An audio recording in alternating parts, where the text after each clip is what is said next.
Obviously, I'm in Portugal on holiday. There's the sea. I think I've caught the sun a little bit, maybe. It's gone a bit of a dull day today. Anyway, obviously the egg thing has gone a little bit viral. It's been shared by loads of people, and I think across the different platforms, it's been seen well over 1 million times. So of course, Sainsbury's have been on the phone. The head of agriculture actually wants to come and meet me next week, and he's going to talk to me about different things. And obviously, it's not entirely their fault. You know, they obviously buy through a processor. You know, there's a little bit of untangling to find out where the cream's going in the job. But what is for certain, the supply chain is broken for most agricultural products, and that's something that we're going to talk about. So hopefully we can might make a little bit of progress next Monday. We'll see about that anyway.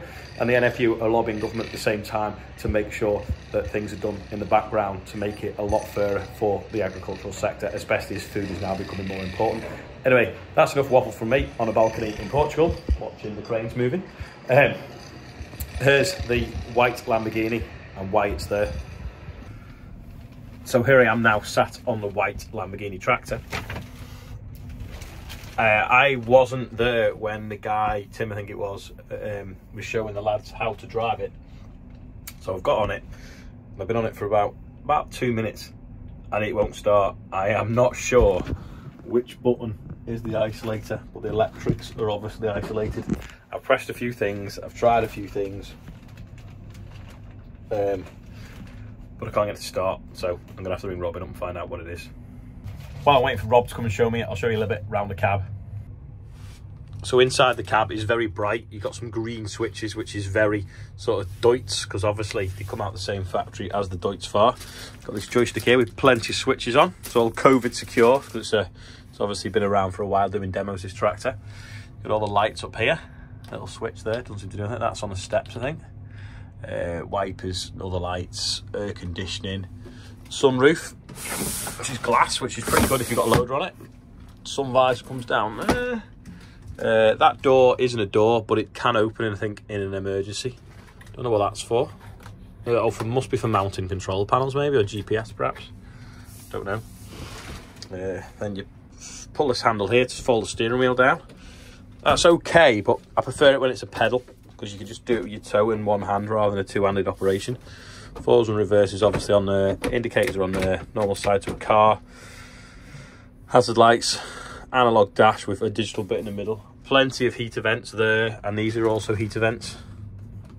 It's good to blow a bit of air out. I presume that's putting your phone in. My phone doesn't fit though, because it's in a case. That's the fuse box, because I opened it thinking it was a bin. Don't know why tractors don't have bins. Also a little cup holder there. This is all adjustable, although one of the screws had fell out. I've just put it back in. It's got thumb screws under there. You see, to adjust it, one of them had come out. Big handle to open the cab. You can open it halfway, or you can flick it again and go further. Passenger seat, trimmed with white leather. More cup holders there. Lads are obviously thirsty on the way home. Cubby hole here to put your sandwiches in. Cigarette lighter, you don't normally see them anymore. They're normally like just a 12 volt supply. Another cubby holder there. Want to tighten it up, I think. I don't know what that is. That's a grab handle actually when you sat in the passenger seat. And to open the door you twist that, which is quite clever. I don't know what that's for. Don't know where the isolator switch is, if it was a Deutz. And I presume these are little lights, but we'll obviously see when we start it up.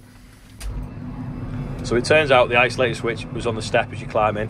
Well, they should be there normally. All right, let's try it now then. Oh, there we go. There's the raging bull. What happened then? Nothing. Wait, did it try and turn over then? Not. There we go. There we go, we're running. No idea what I did then. Maybe it hadn't completely come on the electronics after Rob flicked the isolator. So we'll take it for a run anyway. So we'll put it in reverse and see what happens. Got a handbrake down there. Don't know whether it has a park and you actually need it, but just take my foot off the clutch and it backs up. I think it has a gearbox in it, but it's got like stepless transmission. So we're in 3B. Click that maybe. That's 3A. There we go. So back up a bit slower now.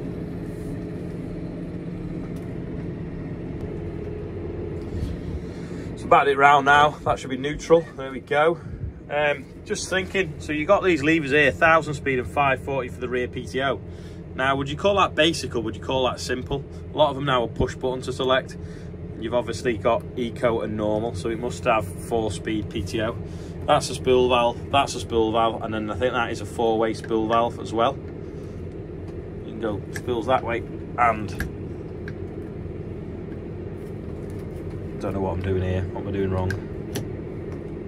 Let's lock that one, let's lose that one.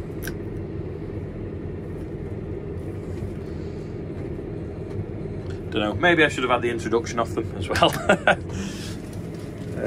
It's got a yellow and a red, so I presumed it'd do 2 functions. Don't know whether that controls the flow of the hydraulics. Isn't a very good review this, because I obviously wasn't taught how to drive it. I just thought I'd try and figure it out. Got a few gearbox modes on here. I presume you've got, like, that'll be neutral, and you've got different modes. So we've got in C, auto, manual. We'll leave it in auto, eh? Oh, semi-auto. Let's put it in fully auto. There you go. We're in auto now. Hand throttle, diff lock, 4-wheel drive. There's your cruise control speeds. Right, let's go forwards, take it down the road, see what it's like. So as you go along, you just keep tapping that and then that going up the gears, but I presume now it's in auto, it'll go up the gears on its own. Just come up the road on it now in this automatic mode, so it just goes up the gears and you can feel it changing the gears. And it's also got this thing on it called stop go. So see there where it says it, stop go. So that basically means you can come up to a junction, press the brake pedal, it'll stop, it'll hold itself, and then when you rev it back up again, it then engages the gears and off you go again. So it just sort of does drive like it's a Vario. So have a look round the outside of it. Obviously it's completely white, everything's painted white. I think if it was a Deutz it'd be green. You've got the Raging Bull on the front, which looks cool, and these little LED clever lights here. It seems to have like a weight block on it bolted to the front. I presume if you had a front linkage that wouldn't be there, but it's got a little bit of weight on the front of it. Front axle suspension looks to be hydraulic. Grey rims, I think it's on BKT tyres, which seems to be pretty mainstream tyre brand now. That was the isolator I couldn't find before. Diesel tanks here. This looks a bit strange, this pipe, but I think it just links the top of the two, because that's the highest point of the tank. It links to this side. Will stop it gurgling a bit when you fill it, maybe. Nice toolbox integrated into the fuel tank. The back's pretty snazzy. No hydraulic top link, but I bet it's an option. Spools are all in a nice row. The lights are up there, which is good because you can reach them for the cab if you need to wobble a plug if your lights aren't working. But also it's bad though sometimes because your cables need to be a bit longer. Valtra's put them up there, and we used to like it, but sometimes they're better when they're sort of all in a row and they're all in a cluster here, which is sort of what the Fence do. Massive lift rams. When they launched these tractors years ago, they had a hell of a lift on them compared to everything else on the market. It's got a drawbar at the moment, but it's got a pickup hitch, and it's a Dramone hitch on it by the looks of things. 50k obviously. AdBlue tank is the opposite side to fill up, so at least there's no confusion, but can be a little bit annoying because a lot of people will have the diesel tank and the AdBlue tank next to each other, and it just means that you've got to fill it and then turn around. Oh, actually no, look, the diesel tank's on this side. Does that mean you can fill the diesel tank on both sides?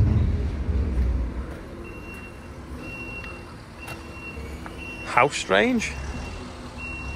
Need to ask them about that. Maybe you can, but you can't brim it all the way, perhaps. Unless it's got 2 tanks. Don't really know. Someone might know. Leave a comment if you do. Anyway, look at that. That's the best thing about it, the Lamborghini badge. Exhaust looks nice and neat there. It's got...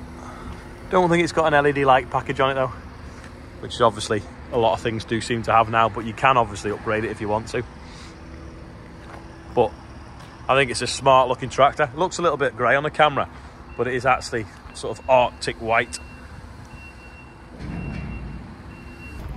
So why have we got a white Lamborghini? Well, the tractor run is such a good success. The police want their own tractor this year, so they're going to get it wrapped like a police car. So the company that do the police car wrapping are going to do it for them for free, but I believe. I think it's going to have blue beacons on it, and I think it's going to look pretty cool. So the next few weeks you'll see it changing, and it's going to be a police tractor. When they first asked me, I said, if you want a police tractor, the best thing to do is start with a white one, and I know just the tractor. Anyway, brilliantly, Cheshire Farm Machinery have sorted it. Although they're Deutz agents, there's Sammy, but Deutz, Far, Sammy and Lamborghini are pretty much the same tractor underneath. But yeah, picked it up the other day and it's going to look pretty cool. The other day we were looking at this exhaust. Anyway, we priced up this bit in the middle so that we could cut one up. Anyway, it's £1,100, so we're not going to do that. We're just going to make it, because if you look in there, we can unbolt that clamp, take this nice stainless steel bit off with a 90-degree bend.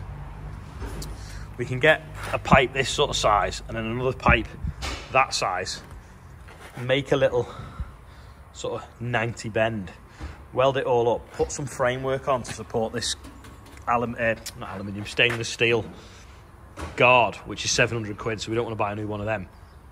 So basically come out the tractor and then go through a 90-degree bend up, then we'll bolt this back on the top, so we'll basically have a de-baffled silencer to go on the tractor, which will come out of here, go through the bend, 90 up, there we go, be up there where it blows the smoke out, and hopefully it should sound awesome when we're tractor pulling. Anyway, hopefully the lads have gone on with polishing this while I've been away. Back to me in Portugal. Anyway, Ian has managed to do the birthday bumper today, and it's got a little bit of a twist, so that is the outro for the video. Anyway, I am feeling 95% today because I've obviously been away for the last couple of days. How are you feeling today? I'm back in the morning, and I think it's going to be a wet day.